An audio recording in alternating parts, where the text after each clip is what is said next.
В это воскресенье исполняется 15 лет со дня образования отряда мобильного особого назначения Росгвардии по Калмыкии. В преддверии этой даты прошло торжественное собрание.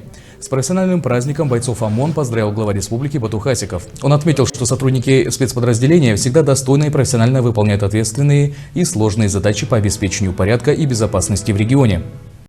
Хочу отметить, что ведь те, кто идут служить, в ОМОН, мне кажется, что это особый склад характера человека, особое чувство патриотизма и особый уровень ответственности.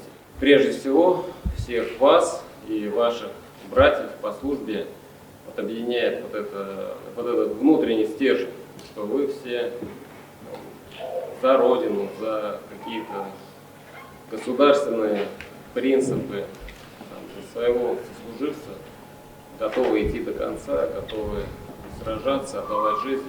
И вот я считаю, что вот этот дух, это и есть то, за что мы все вас уважаем, ценим.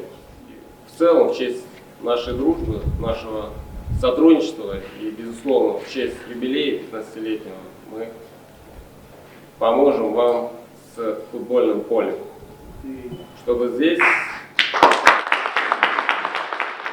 на территории непосредственно вашей части, было футбольное поле, чтобы вы могли время,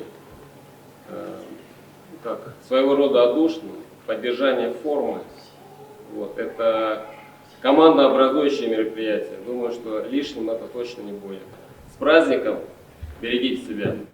За безупречное и эффективное исполнение служебных обязанностей ряд сотрудников отметили благодарностями главы республики и почетными грамотами правительства региона.